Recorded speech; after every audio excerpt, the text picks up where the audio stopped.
ایک افسوسناک سانیہ ہوا پاکستان کے اندر، وہ پاکستان جس کے بارے میں وزیر اعظم عمران خان دعویٰ کرتے ہیں کہ اسے ریاست مدینہ کی شکل میں ڈھالیں گے،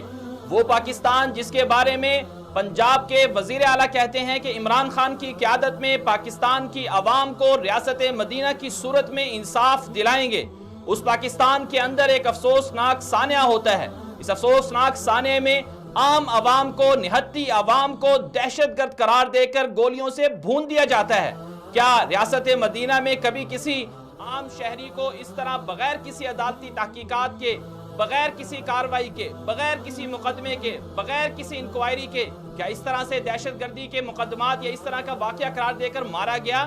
یہ اس سے پہلے بھی ہوتا رہا ہے، اس سے پہلے بھی ہوتا رہا ہے۔ اس سے پہلے حکومتوں میں نواز شریف کی حکومت 10 سال پنجاب کے وزیر اعلیٰ شہباز شریف رہنے والے، ان کے دور میں افسوسناک واقعات ہوئے، جعلی پولیس مقابلے ہوئے۔ پچھلے سال جو رپورٹ سامنے آئی، سابق چیف جسٹس ثاقب نثار نے از خود نوٹس لیا اور اس تحقیق کی روشنی میں واقعات سامنے آئے۔ 200 سے زائدہ واقعات ہیں جن میں جعلی پولیس مقابلے میں نہتی عوام کو مارا گیا، قتل کیا گیا، گولیوں سے بھون دیا گیا۔ آج 19 جنوری کو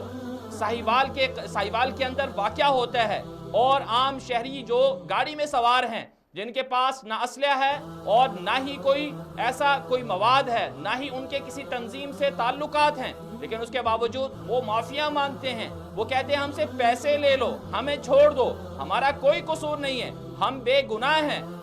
ہمیں چھوڑ دو، اور دہائیاں دیتے ہیں۔ لیکن اس کے باوجود ظالم، نہتے اور بغیر کسی عدالتی اور کسی بھی ایسی چیز کے، جن کے پاس کچھ بھی نہیں ہے، انہوں نے اپنے آپ کو آمرانہ طور پر صرف ایک کیا ہے، آپ کو سی ٹی ڈی کا افسر بنا دیا، آپ کو محافظ بنایا گیا تھا عوام کا، آپ عوام کی حفاظت کرنے کی بجائے ان کو قتل کرنے کے در پہ ہیں۔ سی ٹی ڈی کا مکروہ چہرہ آج بے نقاب ہوا ہے۔